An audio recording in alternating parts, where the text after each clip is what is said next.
నమస్తే, నా పేరు మాధురి. వైజాగ్ లోకల్ న్యూస్ వార్తలకి స్వాగతం. వార్తల్లో ముందుగా ముఖ్యాంశాలు.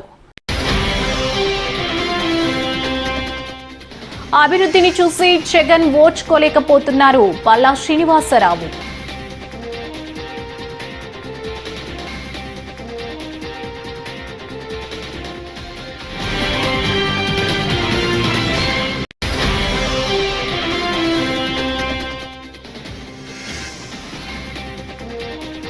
డిఎస్సి నియామకాల్లో క్రీడా కోట పేరిట భారీ అక్రమాలు. మాజీ మంత్రి పేర్ని నాని.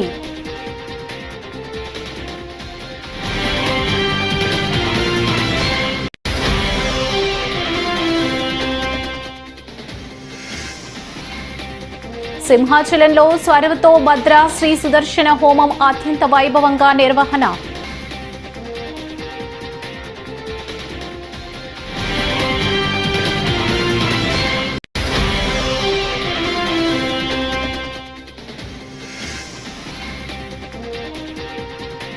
మహిళలపై ఐటీడీపీ ద్వారా లోకేష్ ట్రోల్స్ చేస్తున్నారు లక్ష్మీ పార్వతి.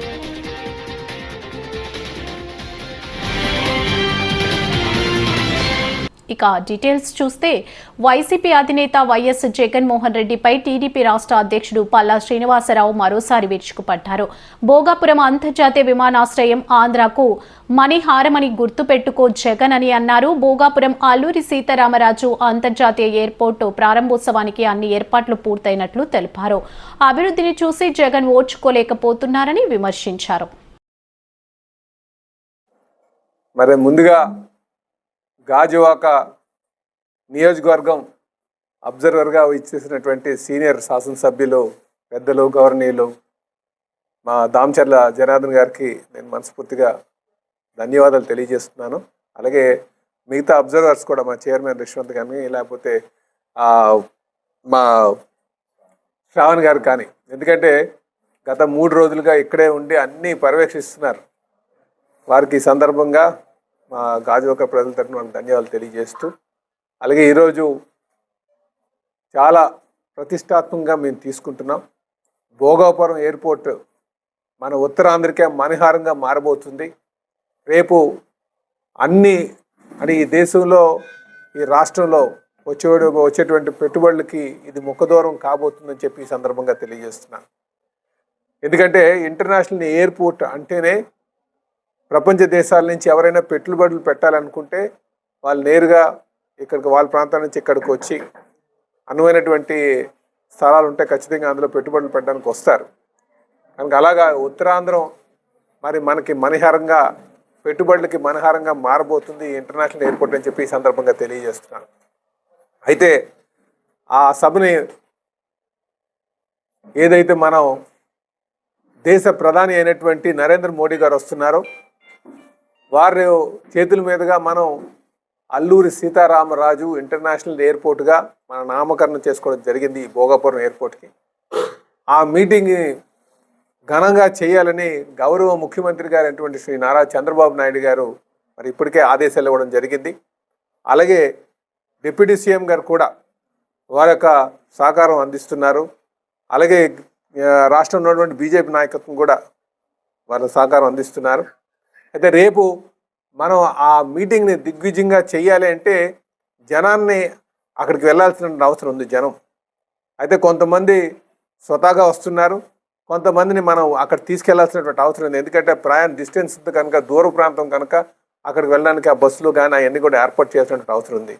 అయితే ఇప్పటికే అధికార యంత్రాంగంతో మా శాసనసభ్యులు అలాగే ఇన్ఛార్జ్ మంత్రులు అలాగే కూటమి పార్టీ నాయకులు అందరూ కూడా అధికారులతో మమేకమై అక్కడ సమన్వయం చేసుకుంటూ ఇప్పటికే పకడ్బందీగా ఏర్పాట్లన్నీ చేయడం జరిగింది.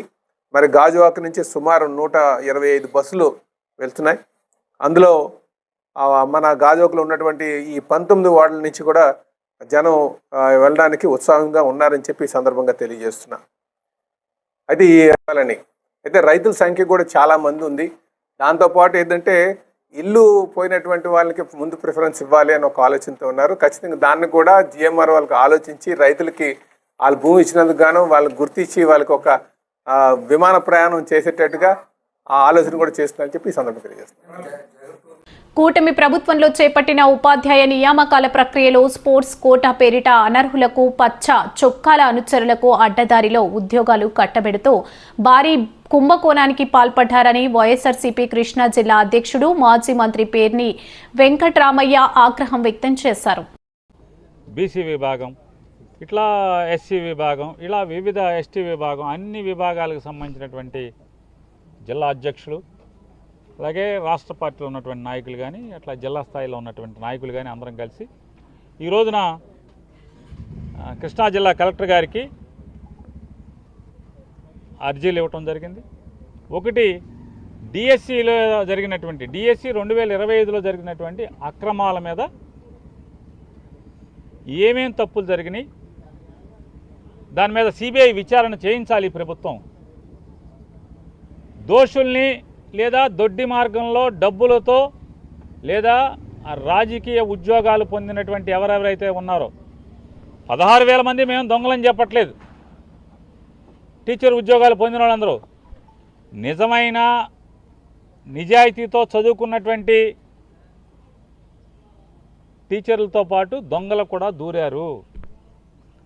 దొంగ టీచర్లు కూడా వచ్చారు ఈ 16,000 మందిలో. ఈ 16,000 మంది గుంపులో లోకేష్ చేత తొయ్యబడి, లోకేష్ చేత టోకెన్లు తీసుకోబడి ఈ 16,000 మందిలో దొంగ టీచర్లు కూడా వచ్చారు. దొంగతనంగా వచ్చిన వాళ్ళు, సర్టిఫికెట్లు లేకుండా వచ్చిన వాళ్ళు, చదువు లేకుండా వచ్చిన వాళ్ళు, అర్హతలు లేకుండా వచ్చిన వాళ్ళు మరి సమానంగా ఎట్లా అవుతారు? బాగా చదువుకుని కష్టపడి పేదరికాన్ని అధిగమించి ప్రతికూల పరిస్థితులను అధిగమించి డిగ్రీలు చదివి, బీఈడీలు చదివి లేదా టీచర్ ట్రైనింగ్ కోర్సులు చదివి మెరిట్లో చదివి కష్టపడి ఎన్నో సంవత్సరాల తరబడి తరఫీదు పొంది నిరంతరం అన్నం తిన్నారో లేదో కానీ ఇదే పని మీద చదివి బాగా రాసి నిజాయితీగా టీచర్ ఉద్యోగాలు పొందిన వాళ్ళ గురించి వైఎస్ఆర్ కాంగ్రెస్ పార్టీకి ఎటువంటి చింత లేదు, ఎటువంటి బాధ లేదు. కానీ ఈ కష్టపడి చదివి ఉద్యోగాల్లోకి వచ్చినటువంటి అర్హత గల టీచర్లతో పాటుగా అర్హత లేని దొంగ టీచర్లు లోకేష్ నాయకత్వంలో లోకేష్ చేత రికమెండ్ చేయబడి వచ్చారనేదే డబ్బుతోనో లేదా పార్టీ ముద్ర మీదో పార్టీ పచ్చబిళ్ళ ఉన్నోళ్ళు లోపలికి వచ్చారు అనేది వైఎస్ఆర్ కాంగ్రెస్ పార్టీ యొక్క ఆధారాలతో కూడినటువంటి అనేక సందేహాలని ప్రజల తరపున ప్రభుత్వాన్ని ప్రశ్నించడం జరిగింది. వర్టికల్ హారిజాంటల్ రిజర్వేషన్ అని చెప్పి రకరకాల పేర్లతో అనేక దొంగతనాలు చేశారు. స్పోర్ట్స్ కోటా పేరుతో అయితే లూటీ చేశారు. ఇవాళ నిజాయితీగా సమాధానం చెప్పేవాడు లేడు ఈ ప్రభుత్వంలో.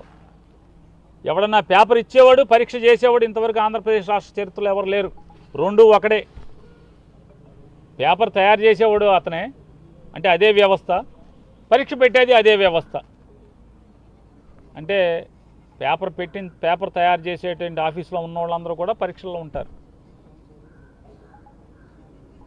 ఎంత దుర్మార్గం అంటే ఈ ప్రభుత్వం కాంట్రాక్ట్ బేసిస్లో పనిచేసేటువంటి అకౌంటబిలిటీ లేనటువంటి, బాధ్యత లేనటువంటి ఉద్యోగస్తుల చేత ఈ ప్రక్రియ అంతా నడిపించడం వల్ల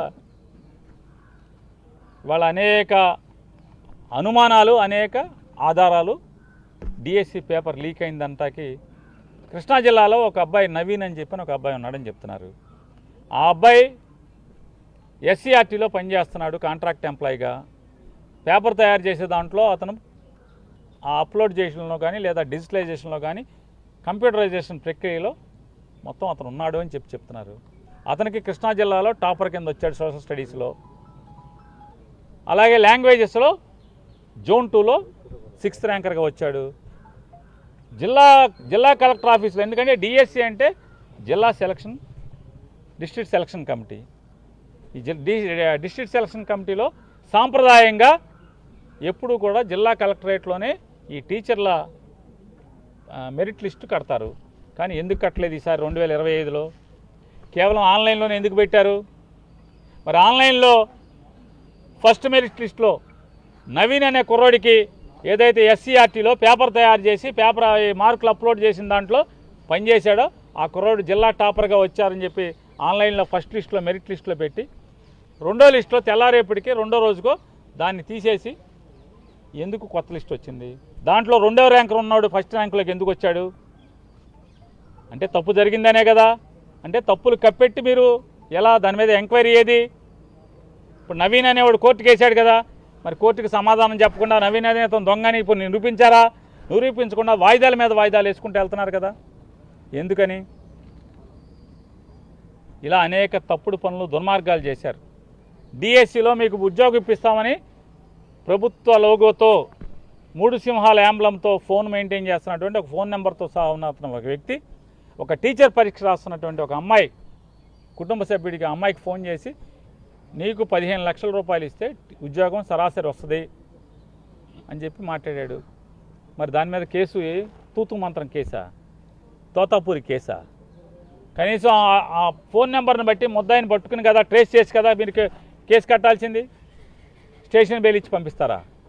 అంటే ఎందుకని? మీ దొంగతనాలు బయటపడతాయి కాబట్టి 15 లక్షలకు టీచర్ ఉద్యోగం ఇప్పిస్తానని చెప్పిన ఫోన్లో బేరం ఆడినటువంటి ఒక వ్యక్తి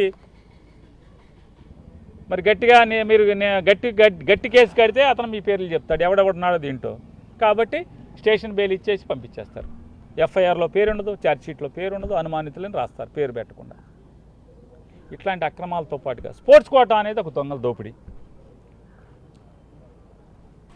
నారా భువనేశ్వరి చేస్తున్నవన్నీ పచ్చి అబద్దాలని ఆమె వ్యక్తిత్వంపై ప్రచారం చేసింది ఆమె భర్త చంద్రబాబు, కొడుకు లోకేష్ మాత్రమేనని YCP general secretary Nandamuri Lakshmi Parvathi ఆరోపించారు. శాసనసభలో అవమానం జరిగిందనే వ్యాఖ్యలపై స్పందిస్తూ ప్రస్తుతం అధికారంలో ఉన్న ప్రభుత్వమే అసెంబ్లీ రికార్డులను బయటకు తీసి నిరూపించాలని సవాల్ విసిరారు. ఆమె ఒక ప్రసంగం చేశారు. అది విన్న తర్వాత మీ ద్వారా ఆమెను కొన్ని ప్రశ్నలు అడుగుదామనుకుంటున్నాను నేను. ఫస్ట్ పాయింట్ ఏంటంటే ఆమె ఒక మాట అన్నారు, అక్కడ కౌరవ సభలో ద్రౌపదిని అవమానించినట్టుగా ఇక్కడ జగన్మోహన్ రెడ్డి గారి పరిపాలనలో చట్టసభలో అసెంబ్లీలో నన్ను కూడా నా శీలం మీద నిందలేశారు, నన్ను వ్యక్తిత్వ హననం చేశారు, నన్ను చాలా ఘోరంగా అవమానించారంటూ ఆమె ఒక పచ్చి అబద్ధం మాట్లాడారు. పచ్చి అబద్ధం. ఎందుకంటే బహుశా కుటుంబం అంతా అబద్ధాల్లోనే నడుస్తా ఉన్నట్టుగా అనిపిస్తా ఉంది. భర్త, కొడుకు, చివరికి ఈమె కూడా కుటుంబంలో చేరిపోయింది అబద్ధాల ప్రపంచంలోనే. తల్లి, నేను ఒక్కటే చెప్తా ఉన్నాను, నువ్వెవరో కాదు, ఎన్టీఆర్ గారి కుమార్తెవి. మేము గౌరవంగానే అడుగుతున్నాను. నేను ఒక్క సమాధానం చెప్పమ్మా. నువ్వు నిన్ను చట్టసభ అంటే శాసనసభలో ఎవరైనా అవమానం చేశారా? అది ఒక్కసారి మీరు నిరూపించగలరా? ఎందుకంటే ఇప్పుడు మీ ప్రభుత్వమే ఉంది కదా, ఈ ప్రభుత్వం మరి రికార్డులన్నీ ఉంటాయి, అసెంబ్లీ రికార్డులన్నీ కూడా వాటన్నిటిని కూడా బయటికి తీయించి పరిశీలిస్తే మిమ్మల్ని అవమానం చేశారో లేదో అనేది చాలా స్పష్టంగా అందరికీ తెలుస్తుంది. ఈ విధంగా మీకు మీరే ఒక సానుభూతిని క్రియేట్ చేసుకోవటానికి ప్రయత్నం చేస్తే అది నమ్మటానికి ఎవరు సిద్ధంగా లేరనే సత్యాన్ని కూడా మీరు గ్రహించాలా. ఎందుకు ఊరికే నోరు ఉంది కదా అని చెప్పి అబద్ధాలు ప్రచారం చేయటం ఎందుకమ్మా? నువ్వు ఎన్టీఆర్ కూతురు అనే సంగతి నువ్వు మర్చిపోబాక. అది చంద్రబాబు లోకేష్ వాళ్ళిద్దరు మాత్రం అబద్ధాలకి ఒక పేటెంట్ లాగా అయిపోయారు. ఇప్పుడు ఆ కోవలో నువ్వు కూడా చేరుతా ఉన్నావని తెలుస్తా ఉంది. అదొక్కసారి ఆ రికార్డులను పరిశీలిస్తే వాస్తవం ఏంటనేది బయటకు వస్తుంది. నిజానికి నీ వ్యక్తిత్వాన్ని, నీ క్యారెక్టర్ మీద నిందల్ని ఈ ఊరు వాడ మొత్తం ప్రచారం చేసింది నీ కొడుకు, నీ భర్త. నువ్వు ఫస్ట్ ఎవరిని నియంత్రించాలా, నువ్వెవరిని నిందించాలా, వాళ్ళని ఆపాలా. రాజకీయ ప్రయోజనాల కోసం నన్ను తీసుకెళ్లి బజార్లో పెడతారా అని చెప్పి వాళ్ళని నీ కొడుకు 4 తన్నులు తన్నాలా, 4 దెబ్బలేయాలా. ఇట్లాంటి పిచ్చి పిచ్చి ప్రచారాలు తల్లి మీద ఎవరైనా తీసుకెళ్తారా జనంలోకి అని చెప్పి. అది పోయి నువ్వు కూడా ఎవరో మీద నిందలేస్తే ఎట్లమ్మా?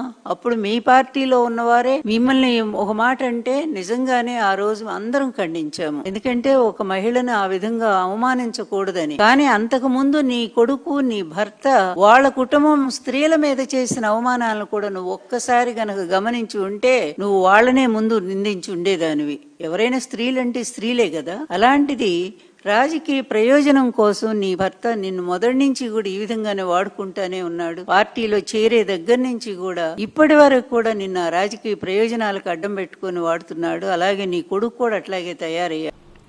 ఉత్తరాంధ్ర కళలకు రెక్కలు కార్యక్రమంలో భాగంగా జిల్లా స్పోర్ట్స్ డిపార్ట్మెంట్ ఆధ్వర్యంలో శుక్రవారం ఉదయం విశాఖ పార్క్ హోటల్ జంక్షన్ నుంచి తెన్నేటి పార్క్ వరకు 5K run walkathon cycling Chaitanya ర్యాలీలు ఉత్సాహంగా నిర్వహించారు. షాప్ చైర్మన్ రవినాయుడు, స్థానిక MLA Velagapudi Ramakrishna Babu, joint collector గొబ్బిల్లా విద్యార్థిని జెండా ఊపి కార్యక్రమాన్ని ప్రారంభించారు.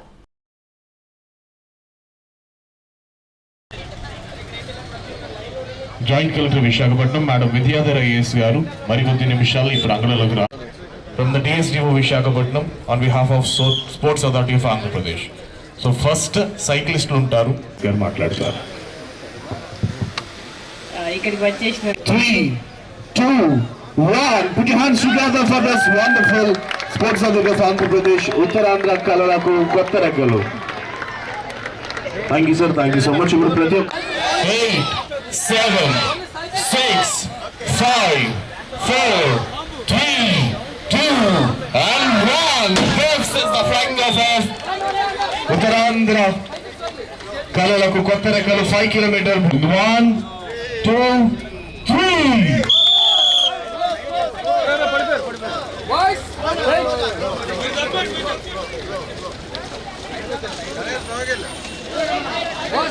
And runners wait check on the countdown of 5, 4, 3, 2 and 1.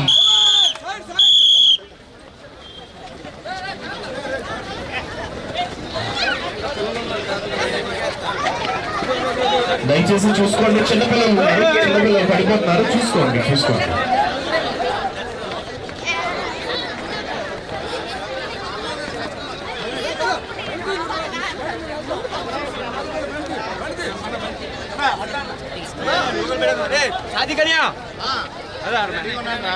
తూర్పు నియోజకవర్గ ఎమ్మెల్యే గారు, మిగిలిన డిస్ట్రిక్ట్ అఫీషియల్స్ అందరికీ కూడా very very good morning to all అండి. It's such a good weather to be here today.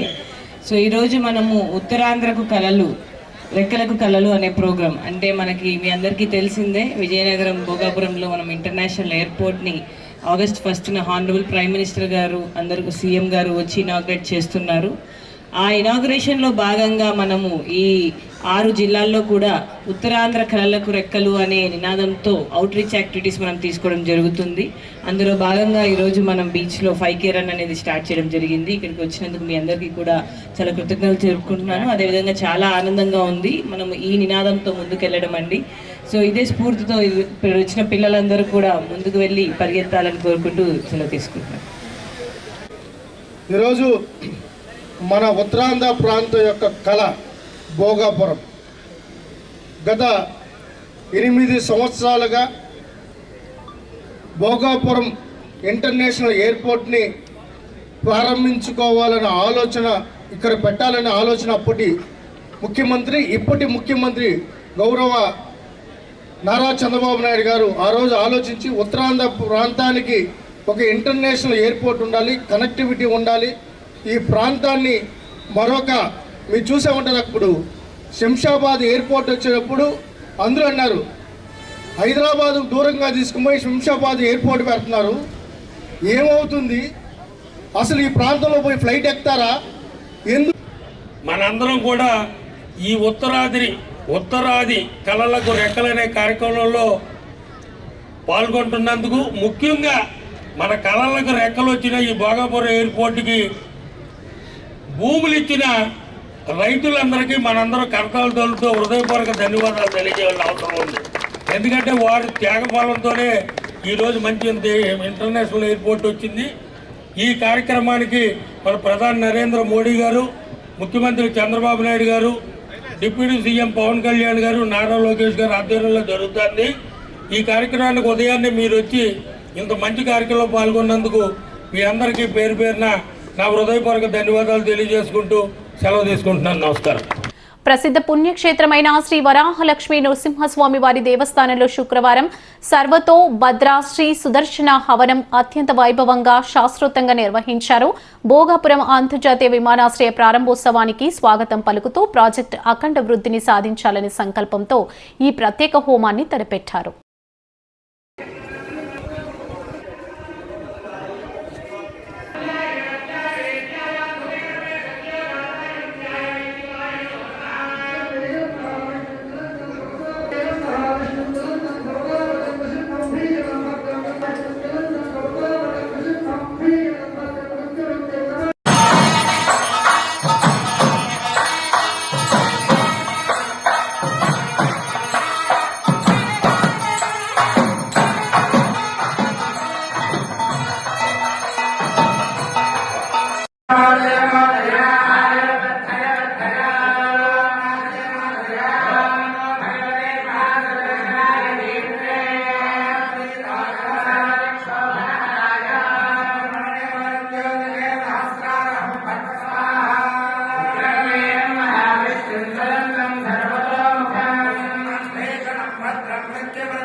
స్వామి ప్రపంచంలోనూ ఏకైక క్షేత్రంగా యుగలావతారంగా అవతరించినటువంటి మహాప్రభు వరాహలక్ష్మి శుభప్రభు.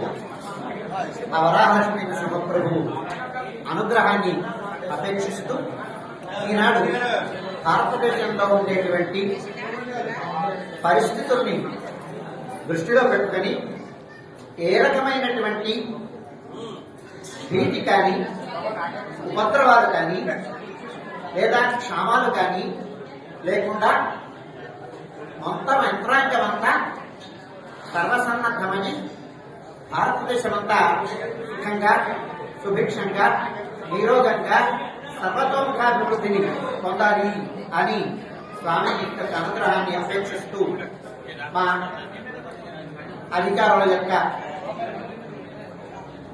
సూచనల మేరకు వారి యొక్క సంకల్పం మేరకు ఈనాడు స్వామివారి సన్నిధానంలో శ్రీ సుదర్శన భగవానుడిని ప్రార్థిస్తూ సర్వతోభద్రంగా సర్వతోముఖాభివృద్ధిగా భారతదేశం అంతా ఉండాలి అని స్వామిని ప్రార్థిస్తూ సర్వతోభద్ర శ్రీ సుదర్శన హవనం చేయడం జరిగింది. స్వామి అనుగ్రహం పరిపూర్ణంగా భారతదేశం అంతా ప్రసరించి లోకమంతా సుభిక్షంగా సుఖశాంతులతో నిరోగంగా ఉండాలి అని మనమందరం కూడా ప్రార్థిద్దాం. వార్తలు ముగించే ముందు ముఖ్యాంశాలు మరోసారి. అభివృద్ధిని చూసి జగన్ ఓర్చుకోలేకపోతున్నారు పల్లా శ్రీనివాసరావు.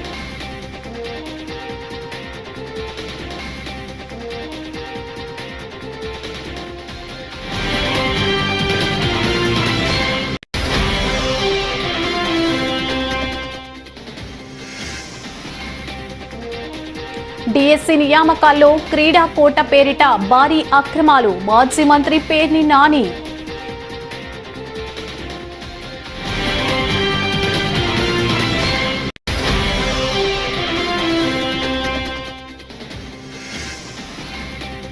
సింహాచలంలో స్వరవతో భద్ర శ్రీ సుదర్శన హోమం అత్యంత వైభవంగా నిర్వహణ.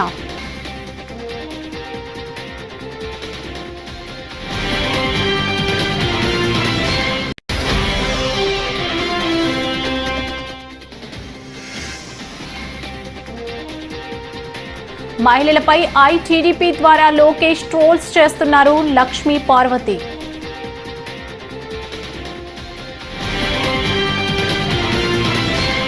ఈ వార్తలు ఇంతటితో సమాప్తం. తిరిగి మరో తాజా బులెటిన్లో కలుసుకుందాం. అంతవరకు సెలవు. నమస్కారం.